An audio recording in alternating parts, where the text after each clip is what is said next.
Hey, what's up everybody? This is Jolly and I have the brand new Google Nexus 4 and I have been using it for quite a while. Uh, I actually got it the second time around. The first time it was sold out on the Google Play Store. Second time around I was able to get it. Uh, Needless to say, it took me a while, about 50 to 100 clicks before it actually added to my cart. But it's here and I have it now. And as you can see that it's basically made out of glass, front and back, and it is Corning Gorilla Glass 2.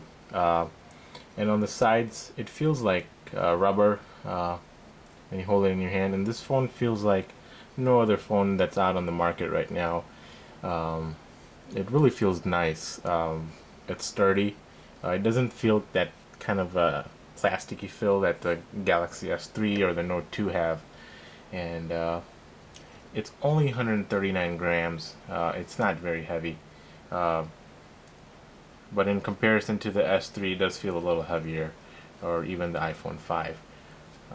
But it's not, by any means, it's not a very heavy phone.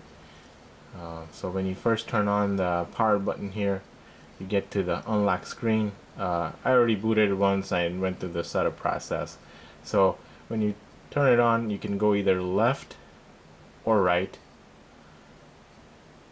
and you can unlock the phone. Let's just unlock it for now. And when you unlock, you should go to your home screen first. I was doing something earlier there, that's why you see that. But here it is. Right at the top, you have the screen, and then you have Google search. At the bottom here on the left side, you have all the varied Google apps put in one spot. We got Gmail, Google Plus, Maps, Play Store, Calendar, YouTube, so forth. And then on the right lower corner we have the Play Store app, and then on the bottom, this is your stationery basically. You have Google Chrome, messaging, phone, and then the camera. Now when you lock the screen, again, oops, and you go back into it, you can see without unlocking the screen, you can go straight to whatever you set up here. I went ahead and put in Gmail here, so when you click there, it'll take you right away without unlocking the phone. Right now you're only able to add just one thing at a time. Hopefully, maybe with the future updates, you might be able to put more things in there. And again, when you go to the flip side of it, on the right side, you go to the camera app, and there it is. And it's a beautiful camera. It's a rear facing is a 8 megapixel camera. Front facing is a 1.2 megapixel camera, and you can take really nice shots here. And you can see I have the iMac Mini there, which I recently bought. Looking at the camera, you got on the right lower hand corner these buttons. Finally they caught on here. This is really cool. You can change front and back. There you see my camera here. You can also go back to there. There we go. And then the really neat feature with this one is you can do some cool stuff, such as you can take Photosphere, which is basically 360. So you take a bunch of photos and the software puts it together, it aligns it, so you have a beautiful 360 panoramic shot. And I'm not going to show you right now because that does take a little bit of time and panning around a little bit. But it is a nice feature if you're into photography. It's a very nice feature to have. Looking at the other side of the screen, I have some of my apps that I use. Twitter. We got Hotmail, which I use the native app here, and then Messenger for Facebook, and then Speed Test. Then I got the Eye in the Sky widget here. Instagram, Facebook, AT&T, and then my bank account there. It is really fast phone. Now when I use the S3 and then I use this phone, I do realize how fast it is. primarily because it does have the Qualcomm Snapdragon S4 Pro CPU, and it does have a 2 GB RAM, and this phone came with 16 GB memory basically, and I'm really happy with it. Uh, the only bad thing, as you guys know, that it doesn't have LTE, so I got the 16 GB HSPA model, and I'm getting speeds like close to 4 to 5 megabytes down, and then close to 2 megabytes per second up. So it's not bad, but if you're a heavy user, you like to watch a lot of videos, and you're downloading a lot of stuff, then this phone might not be for you. On the flip side, it is unlocked, and it has a lot of Google things. And if you like Google and you're accustomed to using Google, this is a good phone for you. And being that it's unlocked, it gives you many options to choose whatever carrier you want to use. I'm using AT&T, and it's working out fine.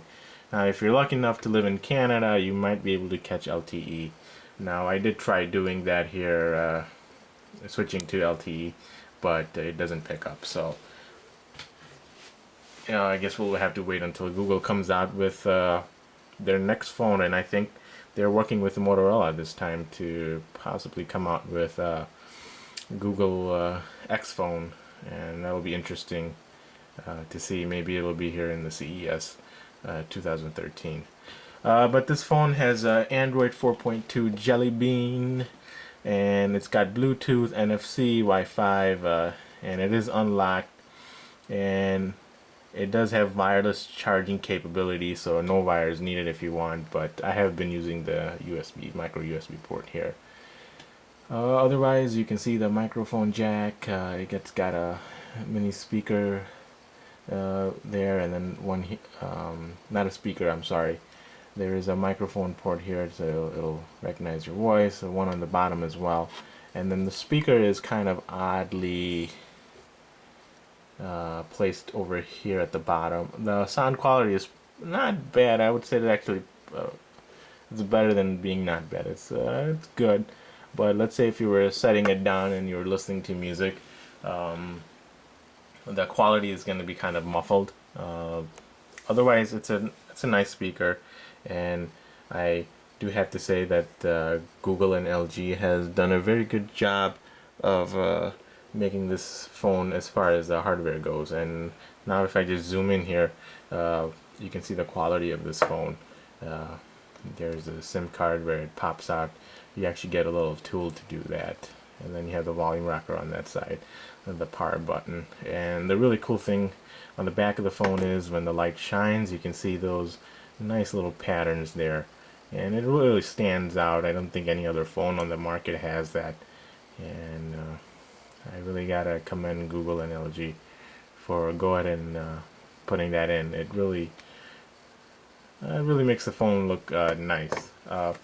As far as using this phone, in everyday use, I really like it because I've gotten used to the speed of it. The Snapdragon 4 Pro processor is really quick, and once you use it, you do realize how nice it is. And here I'm looking at MKBHD's video here, and it's pretty quick.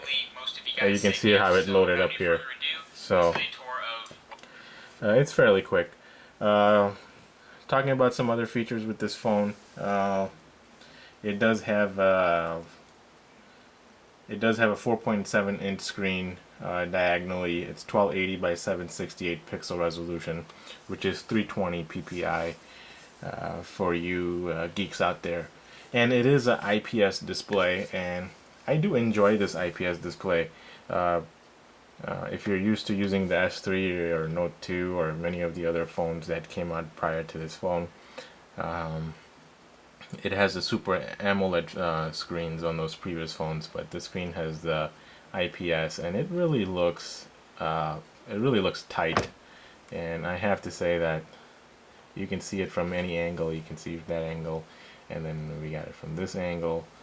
So it's a really nice screen, and There is no actual physical buttons on this phone, so I like that. It has all these capacitive buttons, so that's a really nice feature. The browser, I've been using Google Chrome on here, and it really is quick. You can see when you initially open it, it takes you to take a tour, and it's a really great phone. I don't know what you guys would like to know more about this phone. Obviously, this is a very quick review, but if you have any questions or comments, just write it down below, and I'll try to address it in my next video. But thanks for watching, guys, and have a merry, very happy Christmas, and I'll see you guys in my next video.